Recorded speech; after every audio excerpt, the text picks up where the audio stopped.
So now the next topic we are going to talk about is stateless and the stateful authentication, right? So first of all, stateful authentication that is divided into a couple of parts, like session-based authentication.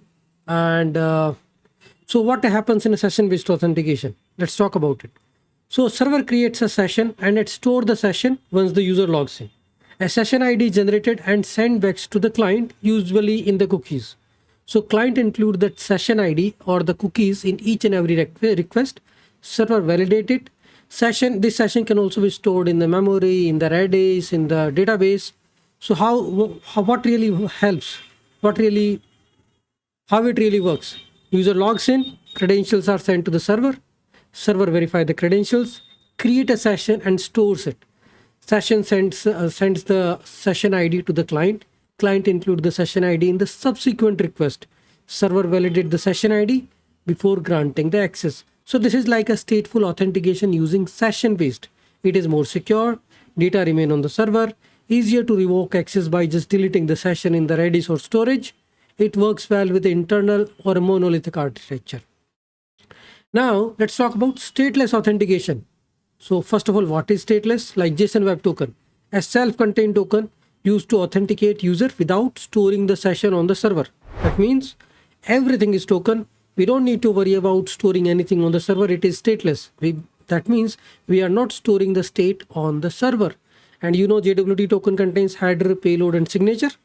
Header is like algorithm, payload is the data and the claim, signature is like token integrity. And JWT signed with RSA and all these algorithm. And the token, now how this token will be stored at the client side? You can store it in the local storage, session storage, or maybe exchange it in the cookies. So how this stateless authentication works? User logs in, you get a token, server generates a token and sends the token back to the client. Client store the token in the local storage and cookies. Then client include those JWT tokens in the subsequent request in the authorization header or in the cookies. Server verifies the JWT signature and grants, okay, everything is good. Now I give you the access. Now let's talk about advantage. It is scalable, no need to store the session. It can be used in distributed environment. Because we are not storing it in the Redis or database, so it can be used across multiple microservices.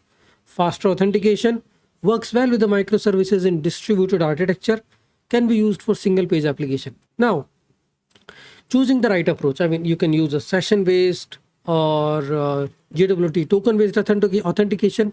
But if you compare both the things, like session based, easy to delete a session. In token based, no, you cannot, because once token is generated, you need to implement a mechanism to blacklist a token. Session based authentication is based for web application and monolith. Token based are good for microservices, Lambda, and single page application or multiple services. Performance for session is slower, but token is faster because it is self-contained token. Security, session based are more secure, you can say, and token based are prone to XSS and CSRF attack, because if somebody steal the token, they can access the APIs. So this is the major difference between stateless and a stateful authentication, where we compared a session based authentication and token based authentication.